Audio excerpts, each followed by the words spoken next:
Welcome to my channel. Subscribe to the channel and listen to my stories every day. The morning sun filtered through the blinds as I sat at the kitchen table, sipping my coffee. Emily was in the bathroom getting ready for work, as usual. It was a normal day in our normal life, or so I thought. We'd been married for 7 years, built a life together, and had 2 wonderful kids. From the outside, we were the perfect suburban family. I was the steady husband who worked hard, took care of the finances, and tried to be the best dad I could. Emily, with her bright smile and organized chaos, was the glue that held our world together. Or so I believed. But as I sat there that morning, my world started to shift in ways I didn't yet understand. Emily's phone buzzed on the counter. Normally, I wouldn't pay it any attention, but she wasn't around to grab it, and something about the way it lit up pulled me in. I glanced at the screen. Just a quick look. Nothing major. That's when I saw it. Can't wait to see you again tomorrow. Same place. The message was from N. It didn't take a genius to figure out that N wasn't just a casual friend or coworker. My heart pounded in my chest, and my hands trembled as I stared at the words. I wanted to believe it was innocent, that there was some explanation that made sense, but deep down, I knew better. Emily came out of the bathroom a few minutes later, none the wiser. She gave me a quick kiss on the cheek, grabbed her phone without a second glance, and headed out the door to work, leaving me sitting there with the weight of that message pressing down on my chest. I didn't confront her. Not right away. My mind raced with questions, doubts, and suspicions. How long had this been going on? Who was this N? How could I have missed the signs? Every moment we'd shared, our late-night talks, our weekends with the kids, suddenly felt like a lie. I replayed it all in my head, trying to see where things had gone wrong. But I didn't blow up. Instead, I made a decision that day. If Emily was going to betray me, I wasn't going to go down without a fight. I wasn't just going to sit back and let her tear apart everything we'd built. No, I was going to make sure she regretted every second of whatever it was she thought she was doing. The first step was to gather evidence. I couldn't just accuse her without proof. Emily was smart, and if she sensed I was onto her, she'd bury everything deep. So, I played it cool. I pretended nothing had changed. I kept being the attentive husband, the loving father. I smiled when I needed to, laughed when I should, and all the while, I was collecting the pieces of the puzzle she had tried so hard to hide. It didn't take long to find what I was looking for. Her phone was the key. Emily wasn't careless, but she wasn't as careful as she thought, either. I managed to get into her messages one night when she was in the shower, and there it was, dozens of conversations with Nathan. The texts confirmed everything.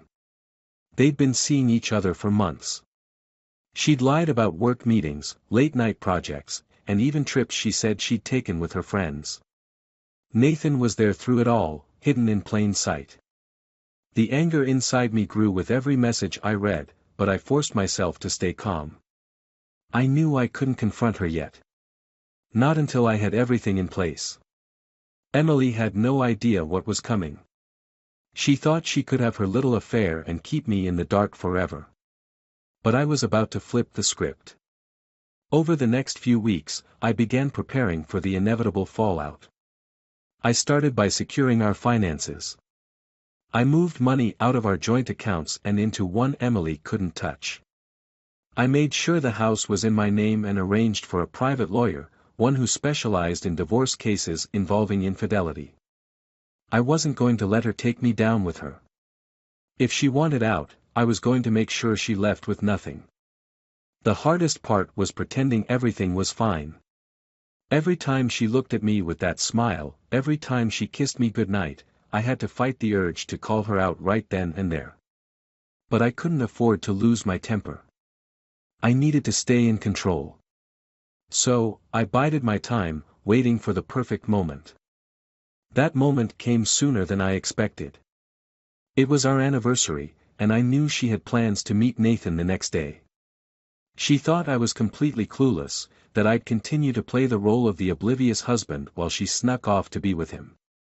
But I had something else in mind. I booked us a table at the same restaurant where we'd had our first date. The one where I proposed to her, where she'd said yes with tears in her eyes. I wanted to make it as memorable as possible, for all the wrong reasons. Emily was thrilled when I suggested it, completely unaware of what was about to unfold. The night of the dinner, she dressed up, looking as beautiful as ever. I had to admit, despite everything, seeing her like that made my chest tighten. But the bitterness quickly followed, reminding me of the lies and betrayal that now defined our relationship. As we sat down at the table, I went through the motions of being the loving husband, ordering her favorite wine, talking about the kids. She smiled, laughed, and even reached across the table to hold my hand. It made me sick. Then, about halfway through dinner, I saw him. Nathan had arrived. Of course, he didn't know I had invited him. I had sent the message from a burner phone, making it sound like Emily had set up a secret rendezvous. He didn't notice me at first, his eyes scanning the restaurant for her. But when he did spot us, his expression changed. Panic, confusion, and then anger. He realized what was happening, but it was too late. Emily hadn't seen him yet. She was too busy enjoying her wine, probably thinking about what tomorrow would bring with Nathan. But I wasn't going to wait until tomorrow. I leaned across the table, my voice calm but firm. Emily, I said, locking eyes with her. I know about you and Nathan. Her smile froze, and I watched the color drain from her face. Emily stared at me, her eyes wide with shock. The glass of wine in her hand trembled as she set it down on the table. For a moment, it looked like she didn't understand what I had just said, like her brain refused to process the words. But then, as the reality of my statement sank in, her expression shifted from confusion to panic. I leaned back in my chair, watching her unravel. This was the moment I'd been waiting for, the moment where the truth would crush her. I'd imagined it 100 different ways, but sitting here now, seeing her scramble to regain her composure, it felt almost surreal. What are you talking about? She stammered, trying to force a laugh, but it came out hollow, shaky. I didn't say anything at first. I wanted her to feel the weight of it. To know that the game she had been playing was over. I wasn't the clueless, devoted husband anymore. I had seen everything, and now, she would face the consequences. Don't, I finally said, my voice low and steady. Don't pretend you don't know what I'm talking about, Emily. I know everything. Her eyes flickered with fear, and for the briefest moment, I saw her glance over my shoulder. I didn't need to turn around to know what, or rather who, she was looking at. Nathan. He was still standing near the bar, frozen, probably trying to figure out how to get out of this mess. I almost pitied him. Almost. What do you mean, everything? She asked, her voice barely above a whisper now. I leaned in slightly, keeping my voice calm, measured. Nathan. The affair. The lies. All of it, Emily. I've known for weeks. Her face drained of all color, and her hands gripped the edge of the table. For a moment, she looked like she might be sick. How did you? It doesn't matter how I found out, I cut her off. What matters is that I know. And you've been caught. She sat there, speechless, her mouth opening and closing like she wanted to say something but couldn't find the words. I could see the gears turning in her head, desperately trying to come up with an excuse, a lie, anything that might get her out of this. But there was no escape this time. I had cornered her, and she knew it. I didn't mean for it to happen, she finally whispered, her voice shaking. I raised an eyebrow, leaning back in my chair and crossing my arms. Didn't mean for it to happen. Is that what you're going with? I shook my head, letting out a bitter laugh. Emily, this wasn't some one-time mistake. This has been going on for months. You've been sneaking around behind my back, lying to me, lying to our kids, and for what? For him. I tilted my head in the direction of Nathan, though I still hadn't turned to look at him. Emily flinched, her eyes filling with tears. I don't know why. I was lonely, okay? You were always working, and I felt like you didn't care about me anymore. I made a mistake. I'm sorry, okay? I'm so sorry. Her words came tumbling out in a desperate rush, and the tears finally spilled over, streaking down her cheeks. A few heads in the restaurant were starting to turn our way, people noticing the tension at our table. But I didn't care. Let them watch. Let them see the perfect wife break down. I don't care about your excuses, Emily, I said coldly. You think saying you were lonely makes this okay? You think I wasn't tired? You think I wasn't exhausted working every day to provide for this family? But I didn't cheat. I didn't betray you. My voice was rising now, and I didn't bother trying to hide my anger anymore. I know I've been busy, I continued, my tone sharp. I know I've been working a lot. But everything I did for us. For our family. And you, I stopped, shaking my head in disbelief. You threw it all away for what? Some excitement? Some fling? Emily was sobbing openly now, her hands covering her face as her shoulders shook. I watched her for a moment, but the sight of her tears did nothing for me. There was no sympathy left in me. Not after everything she had done. I'm sorry, she kept repeating between sobs. I'm so sorry. But I wasn't listening anymore. I had heard enough. I stood up, pulling my wallet from my pocket and tossing enough cash on the table to cover the bill. Then, without another word, I turned and walked out of the restaurant. As I stepped outside into the cool evening air, I felt an odd sense of calm wash over me. I had played the scene in my head so many times, imagined what it would be like to confront her, to see her crumble under the weight of her lies. And now that it had happened, I didn't feel the satisfaction I thought I would. Instead, there was just a strange emptiness. I made my way to the car and leaned against it, staring up at the sky. The stars were out, clear and bright against the dark expanse above. I tried to focus on them, to clear my mind, but all I could think about was what I had just done. I had walked out. I had left her there, broken and humiliated. And part of me wondered if I had done the right thing. But no. I couldn't let myself go down that path. She had made her choice, and now, she had to live with it. There was no going back. A few minutes later, I saw Emily step out of the restaurant, her face pale and streaked with tears.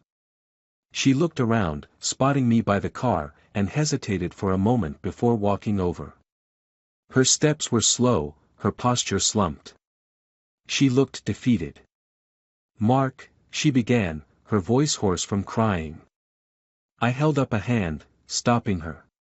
Don't. Just don't. There's nothing you can say right now that's going to fix this. She swallowed hard, her eyes searching my face for any sign of forgiveness, but there was none. I had given her everything, my time, my effort, my love, and she had thrown it all away.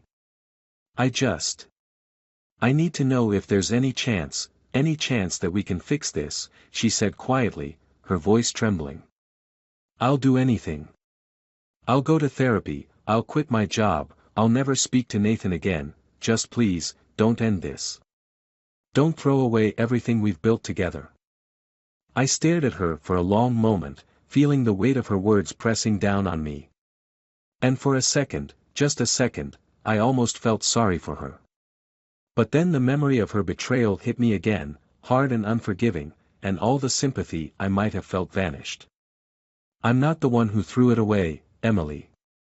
You did, I said, my voice cold and final. And there's no fixing this. With that, I turned and got into the car, closing the door behind me. I didn't look back as I drove away. I didn't need to. The sound of Emily's sobs echoed in my mind long after I had left her standing there in the parking lot. The drive home was a blur. I couldn't focus on anything but the road in front of me, and even that was a haze of dim streetlights and darkened houses. My mind felt like it was on autopilot, but my emotions were a storm inside me: rage, betrayal, sadness. I'd thought confronting Emily would bring me some sort of closure, some satisfaction. But now all I felt was emptiness. When I pulled into the driveway, the house was dark, the kids already asleep. The sight of the house, the place we'd built our family, triggered a fresh wave of anger. It wasn't just that Emily had betrayed me. She had shattered the life we had created together, and now I was left to pick up the pieces. I killed the engine and sat there for a moment, staring at the front door, my chest tightening with the weight of everything that had happened. I knew what I had to do. This wasn't just about me anymore. It was about our kids, about protecting them from the fallout of Emily's choices. They didn't know yet, but soon enough, they would. And I needed to be the strong one, the one who held things together when everything else fell apart. I finally got out of the car, my body feeling heavy with exhaustion, and headed inside. The house was silent, except for the soft hum of the refrigerator. I stood in the hallway for a moment, just listening to the quiet. It was eerie, almost unnatural, after the chaos of what had just happened. I made my way to the kitchen and poured myself a drink. I wasn't much of a drinker, but tonight, I needed something to take the edge off. I downed the first glass of whiskey in one go, feeling the burn as it went down, then poured another. As I stared into the amber liquid, I thought about what was coming next. I couldn't stay with her. That much was clear. Divorce was inevitable, but I needed to make sure I didn't lose everything in the process. I wasn't going to let her walk away with the house, the money, or, most importantly, the kids. I took a deep breath and set the glass down. I'd already started moving money out of our joint accounts, making sure she wouldn't get her hands on it. But now it was time to put the rest of the plan into action. I pulled out my phone and scrolled through my contacts until I found the number for my lawyer, David. He was a no-nonsense guy, someone I'd worked with before when I sold my first business. He'd handle this mess cleanly, and more importantly, aggressively. It was late, but I didn't care. I shot him a text: "We need to talk tomorrow. It's about Emily. I'm ready to file." I knew David would see the message first thing in the morning, and we'd get the ball rolling. I couldn't waste any time. Emily would figure out soon enough that I was done, and when she did, I wanted to be ahead of her. I turned off the kitchen light and made my way upstairs, stopping by the kids' rooms. Emma, our 8-year-old, was fast asleep, her favorite stuffed bear tucked under her arm. Daniel, 6, was sprawled out on his bed, his blanket tangled around him. I stood in the doorway, watching them for a moment, feeling the sharp sting of guilt. They had no idea what was coming, and it broke my heart to think about how this would change their lives. As I stood there, I couldn't help but think about how we'd gotten to this point. Emily and I had met when we were both fresh out of college, young and ambitious. Back then, everything had seemed so simple. We were in love, full of plans for the future, and ready to take on the world together. And for a while, it had been great. We'd gotten married, bought a house, started a family. But somewhere along the way, something had shifted. I'd thrown myself into work, trying to provide the best life I could for my family. And Emily, she had slipped away from me, piece by piece. I wondered if there had been signs earlier, things I'd missed or ignored. Maybe I had been too focused on my career, too wrapped up in making sure we had everything we needed financially, that I didn't notice when we started drifting apart. But then again, what kind of excuse was that for her betrayal? No matter what had happened between us, she had chosen to step outside of our marriage. She had chosen to lie, to sneak around behind my back. And for what? For some guy she barely knew. I shook my head, trying to push those thoughts away. There was no point in dwelling on the past. What mattered now was the future, and making sure I came out of this in one piece. More importantly, making sure the kids did. I quietly closed the doors to their rooms and headed to the master bedroom. It felt strange to walk into the room, knowing that Emily had been sleeping here, lying next to me, while carrying on her affair with Nathan. I glanced at the bed, at the rumpled sheets, and a wave of disgust washed over me. How many nights had she come home from being with him, slipping into bed beside me like nothing was wrong? I grabbed a pillow and blanket from the bed and headed for the couch. There was no way I could sleep in that bed tonight, not after everything that had happened. As I lay down on the couch, the exhaustion finally hit me. My body ached from the tension of the day, and my mind was racing with everything that had happened, everything that was still to come. But eventually, sleep found me. I woke up to the sound of my phone buzzing on the coffee table. Groggily, I reached for it and saw that it was David. I sat up, rubbing my eyes, and answered. "Mark," David's voice was crisp and to the point. "Got your message. What's going on with Emily?" I filled him in quickly, explaining what I had discovered about the affair and my decision to file for divorce. David listened carefully, occasionally interrupting to ask a question or clarify a detail. By the time I finished, he had already started forming a plan. "Okay," he said, after a moment of silence. "Here's what we'll do.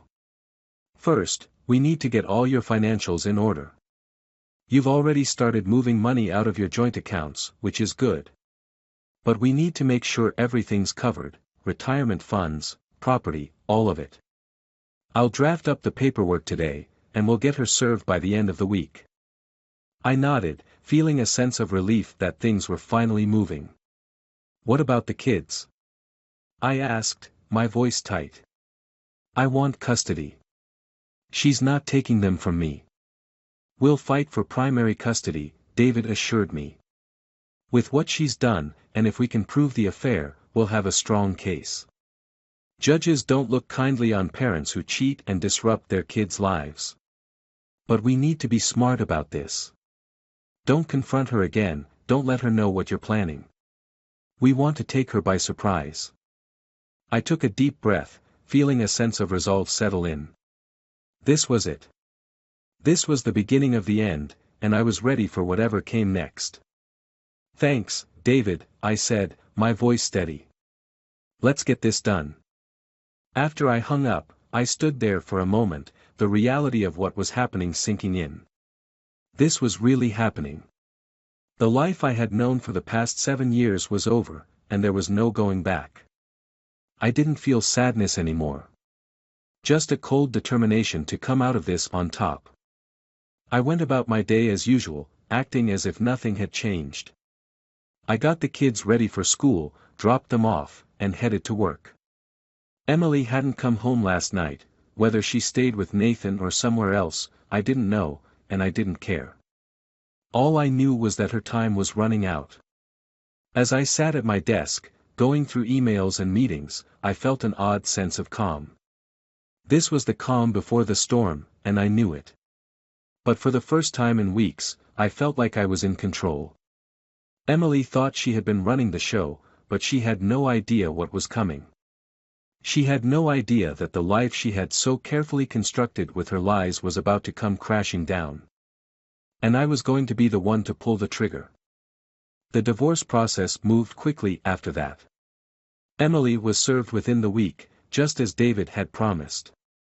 The look on her face when she found the papers waiting for her on the kitchen table was a mixture of disbelief and fear. She hadn't expected me to act so fast, and definitely not with such finality. She had thought I'd cave, that I'd give in to her apologies, her tears. But not this time. She begged me for another chance. She promised she'd end it with Nathan, that she'd go to therapy, do whatever it took to make things right. But the truth was, it was too late. I couldn't forgive her. I couldn't look at her the same way anymore, not after knowing what she'd done, not after everything I'd discovered. Every promise she made, every tear that fell felt like a lie, and I couldn't live like that. But the hardest part, the part that broke me, more than I could have ever anticipated, was the effect it had on the kids. Emma and Daniel didn't understand why their mom wasn't staying at the house anymore. They didn't understand why things had changed so suddenly, why I wasn't smiling like I used to. I did my best to shield them from the ugliness of it all, but I could see the confusion in their eyes, the sadness that clung to them like shadows. As the weeks dragged on, Emily moved into a small apartment across town. We settled into a routine, shared custody, weekend visits, and endless questions from the kids about when their mom was coming home. I tried to reassure them, tried to tell them everything would be okay, even though I wasn't sure it ever would be. One evening, after picking up Emma and Daniel from Emily's place, I sat down with them at the dinner table. They were quiet, unusually so. Emma, who had always been talkative and full of questions, was picking at her food, her little brow furrowed with worry. Daniel, who usually followed her lead, just stared down at his plate, not eating at all. "Hey, what's going on, guys?" I asked gently, trying to sound upbeat, even though the weight of everything was pressing down on me harder than ever. Emma looked up at me, her blue eyes wide, filled with a sadness that made my heart ache. "Dad," she said quietly, "why can't Mommy come home?" I swallowed hard, my chest tightening. I'd been dreading this conversation for weeks, but I knew it had to come. I had to explain it to them somehow, even though they were too young to understand the complexity of it all. But as I searched for the right words, something in Emma's eyes stopped me cold. It wasn't just confusion I saw, it was pain. Deep, soul-crushing pain. "Sweetheart," I started slowly, "sometimes, when two people, when a mom and dad, can't get along, they have to live in different houses. It doesn't mean we don't love you or Daniel. We love you both more than anything in the world. But sometimes grown-ups make mistakes, and it's hard to fix them. But why can't you fix it?" Emma pressed, her voice trembling. "Why can't you just make up with Mommy? I want things to go back to the way they were." I felt my throat tighten, my eyes stinging. I wanted to say that I could fix it. I wanted to tell her that everything would go back to normal, that I would make it right for her and Daniel. But I couldn't. I couldn't fix this. Before I could respond, Daniel spoke up for the first time. His voice was so quiet, I almost didn't hear him. "Is it because of us?" The words hit me like a punch to the gut. My hands trembled as I reached across the table, taking both of their small hands in mine. "No," I said quickly, my voice thick with emotion. "No, Daniel. It's not because of you. It's not because of either of you. This has nothing to do with you. I need you to understand that." Daniel's lip quivered, and Emma's eyes filled with fresh tears. I could see the devastation on their faces, and it broke something deep inside me. They were too young to carry this burden, too young to understand the betrayal and heartache that had ripped our family apart. But here they were, caught in the middle of something they couldn't possibly comprehend. That night, after they'd finally fallen asleep, I sat alone in the living room, staring at the ceiling. The silence was deafening, the house felt too empty, too cold. I thought I had won. I thought divorcing Emily, taking control of the situation, and protecting myself had been the right thing to do. But now, sitting in the quiet of this house, all I felt was loss. The months that followed were a blur. Emily and I continued the back and forth of shared custody, the awkward exchanges at the door, the forced smiles for the sake of the kids. On the surface, everything seemed to be moving forward, but underneath, I felt like I was sinking. I tried to throw myself into work, into taking care of Emma and Daniel, but the weight of the situation never left me. Then, one afternoon, everything changed. I was at work when I got the call. It was the middle of the day, and my phone rang with Emily's number flashing on the screen.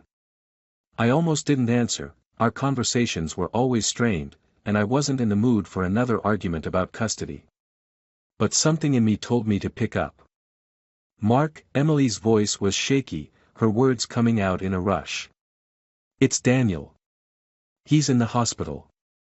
For a moment, I couldn't process what she had said. The world seemed to tilt, and my heart started racing. What? What happened? He collapsed at school, she said, her voice cracking. They don't know what's wrong yet, but... Mark, you need to come. Please. I didn't waste a second. I grabbed my keys and raced to the hospital, my mind spinning with fear.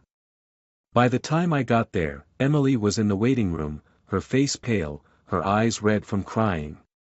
She looked up at me, and for the first time in months, the anger between us dissolved.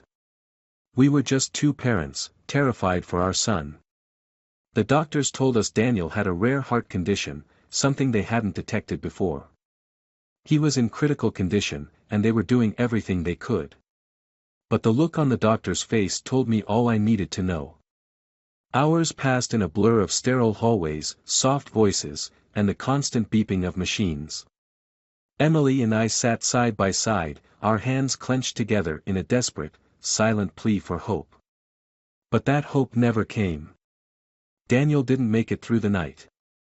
The days that followed were a nightmare I couldn't wake up from. The funeral was a blur of tears, whispers, and condolences from people who couldn't possibly understand the depth of our grief. Emily and I stood side by side, united in our devastation, but I knew this was a pain neither of us would ever recover from. After Daniel's death, everything fell apart. The divorce, the anger, the betrayal, it all seemed so meaningless now. I couldn't hold on to the bitterness anymore, couldn't keep fighting for a life that was shattered beyond repair. Emily and I tried to hold things together for Emma's sake, but we were both broken, pieces of ourselves lost forever in the wake of our son's death. One night, months after the funeral, Emily showed up at the house. She was pale, thinner than I remembered, her eyes hollow with grief.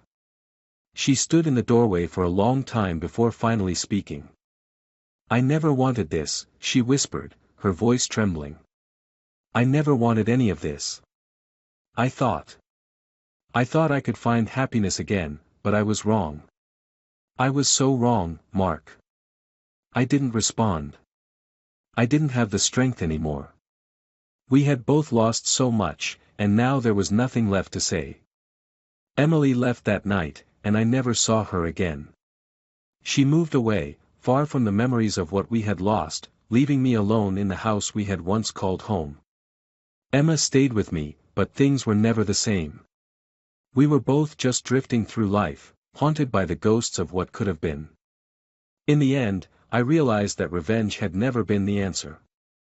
I had thought I was protecting myself, protecting the kids, but all I had done was lose everything I loved.